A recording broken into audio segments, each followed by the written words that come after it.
Kerajaan Abbasiyah Siri 2. Bunga matahari sangat cantik di halaman rumahku.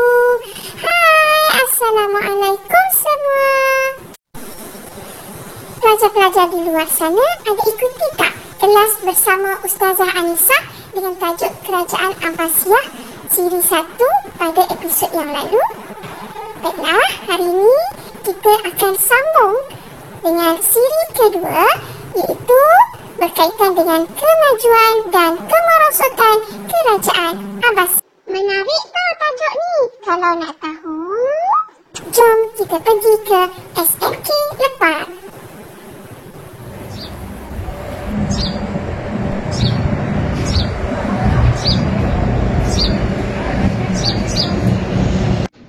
Assalamualaikum warahmatullahi wabarakatuh. Saya Anisa Junior akan bersama-sama anda pada hari ini mengupas topik Kerajaan Abbasiyah Siri 2 berkaitan dengan kegemilangan dan kemerosotan Kerajaan Abbasiyah. Bat tengah buat apa tu? Waalaikumsalam. Bat tengah baca buku. Oh, boleh Bat, betul ke kelas kita dah belajar tentang Kerajaan Abbasiyah? Ya, betul. Macam mana Alia tahu? Bukankah Alia tidak datang pada hari itu? Oh, ada rakan yang ceritakan pada saya. Oh, Alia tahu tak tentang faktor kegemilangan Kerajaan Abbasiyah? Tak tahulah Bat, boleh tak Bat terangkan kepada saya? Boleh, mari kita mendengar penjelasan daripada rakan-rakan. Bagus betul Alia dengan Pak Ikat.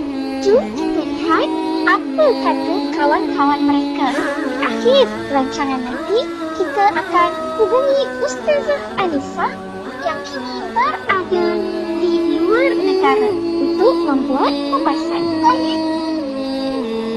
Saya ingin menceritakan tentang faktor kegemilangan Kerajaan Abbasiyah dari segi agama. Kalangan Khalifah memberikan peruntukan khas melalui Batumah kepada para ulama untuk menjalankan aktiviti dakwah.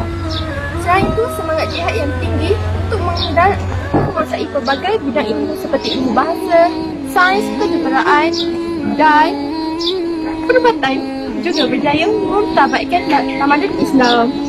Nuri lupa ada satu lagi faktor kegemilangan dari segi agama, iaitu peranan institusi pendidikan. Masjid Istana Khalifah menjadi pusat pengajian ilmu Islam dan penyebaran dakwah ketika itu. Jom kita dengar apa pula kata Patricia. Hai. Antara faktor kegemilangan Kerajaan Abbasiyah dari segi politik adalah yang pertama, kebijaksanaan Khalifah Abu Ja'far Al-Mansur menjadikan Baghdad sebagai pusat pentadbiran negara. Yang kedua, pemberontakan dan perbalahan daripada golongan Syiah di Baghdad dan golongan utara dan Sultan Syria berjaya dihapuskan. Yang ketiga ialah Kerajaan Abbasiyah berjaya mendorong Kerajaan Abbasiyah memajukan negara beliau. Alright. Antara faktor lain bagi kegemilangan Kerajaan Abbasiyah ialah faktor ekonomi. Yang pertama, kedudukan Baghdad yang berada di laluan perdagangan dari timur ke barat menjadikannya sebagai tempat tumpuan untuk aktiviti perdagangan. Yang kedua, sektor pertanian, perdagangan dan perindustrian berjaya mendominasi pasaran antarabangsa kerana berupaya menyediakan permintaan pasaran semasa. Yang ketiga, inisiatif Khalifah yang membina empangan, rumah perniagaan dan rumah api sebagai prasarana pertanian dan perdagangan. Yang keempat, sumber dan pengurusan Baitul Mal yang sistematik menyebabkan kerajaan dapat menyediakan prasarana dan peluang pekerjaan untuk rakyat. Sekian, terima kasih. Assalamualaikum. Faktor kegemilangan Kerajaan Abbasiyah dari segi sosial ialah diberikan layanan yang adil daripada Khalifah dengan menghapuskan penindasan dan penghamaan. Yang kedua, diberikan kebebasan dalam mengamalkan agama dapat mewujudkan keharmonian dalam kalangan masyarakat. Yang ketiga, orang bukan Islam khususnya orang Parsi diberikan peluang untuk memegang jawatan utama seperti Perdana Menteri. Ini kawan-kawan. Okey, kita juga mengakui beberapa faktor kegemilangan Abbasiyah juga daripada faktor ketegangan. Yang pertama, contohnya yang mantap. Ini contohnya ada kawalan ni. telah berjaya mengalahkan pasukan musuh. Yang kedua, inovasi beralasan kekurangan yang moden dan canggih pada ketika itu seperti majlis tababah dan barut. Yang ketiga, perhatian pemimpin menjaga sebatu geng tentera diutamakan seperti pemberian hingga bonus. Yang keempat, dasar keterbukaan keanggotaan tentera kepada orang bukan Arab seperti Turki dan Parsi telah berjaya mengukuhkan kekuatan pasukan. Nak tahu apa faktor kegemilangan Kerajaan Abbasiyah yang terakhir? Iaitu pendidikan. Aktiviti penterjemahan bahasa daripada bahasa asing kepada bahasa Arab telah menggalakkan penguasaan dan kemahiran pelbagai disiplin ilmu. Yang kedua, perkembangan pelbagai bidang ilmu telah berjaya melahirkan ramai sarjana dan ilmuwan Islam seperti Ibn Sina, Jabir Al-Hayyan dan Al-Idris Dan yang ketiga, galakan khalifah seperti Al-Ma'mun telah dengan memberikan beasiswa kepada pelajar-pelajar yang cemerlang. Dan yang terakhir, kemudahan institusi pengajian seperti masjid dan perpustakaan telah memainkan peranan sebagai pusat perkembangan ilmu. Bagaimana? Sekarang anda dah faham apakah faktor kegemilangan Kerajaan Abbasiyah? Terima kasih kepada pelajar-pelajar hebat daripada SMK Lepas sebentar tadi. Sekarang kita ingin mengetahui apakah pula faktor kemerosotan Kerajaan Abbasiyah. Jom kita hubungi Ustazah Anissah yang kini berada di Australia. Assalamualaikum Ustazah. Ustazah apa khabar? Sihat? Saya nak tanya tentang faktor kemerosotan Kerajaan Abbasiyah.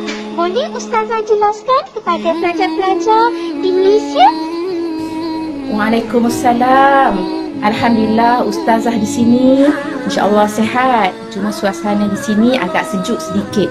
Okey, baiklah, tak ada masalah. Ustazah boleh jawab soalan yang diajukan sebentar tadi, iaitu berkaitan dengan kemerosotan Kerajaan Abbasiyah. Kenapa Kerajaan Abbasiyah merosot sedangkan dia telah mencapai satu tahap kegemilangan yang amat tinggi?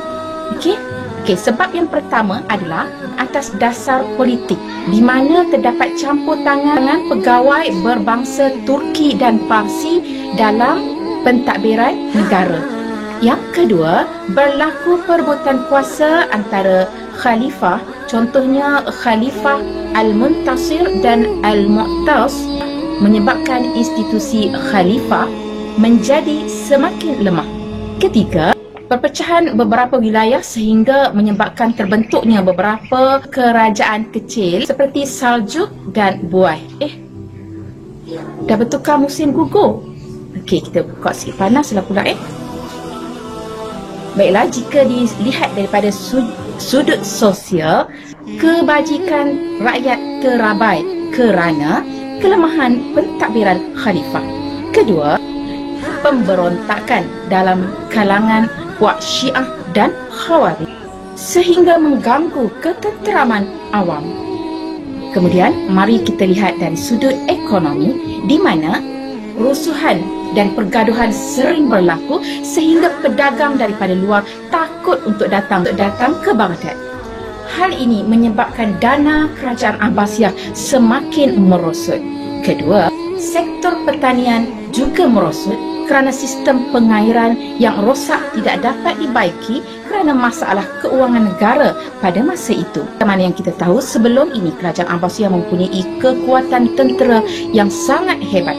Tetapi di akhir zaman Kerajaan Abbasiyah, pertahanan yang semakin lemah menyebabkan serangan pihak musuh seperti Georgia dan Armenia.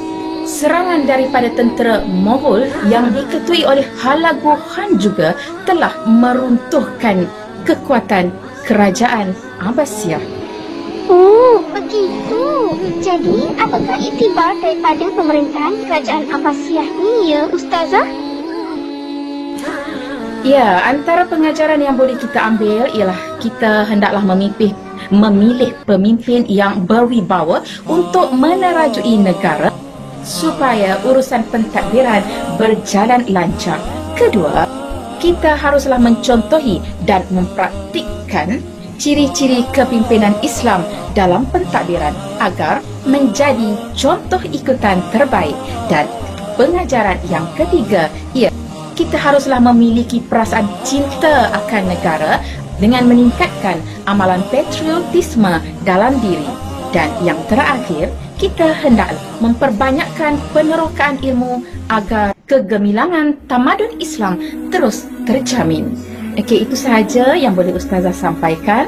Semoga anak-anak sekalian faham apa yang telah disampaikan pada hari ini dan dapat mengamalkannya dalam kehidupan. Sekian, wabillahi taufiq wal hidayah. Assalamualaikum warahmatullahi wabarakatuh. Kembali kepada Anissa Junior.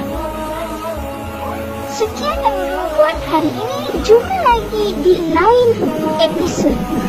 Sekian, terima kasih.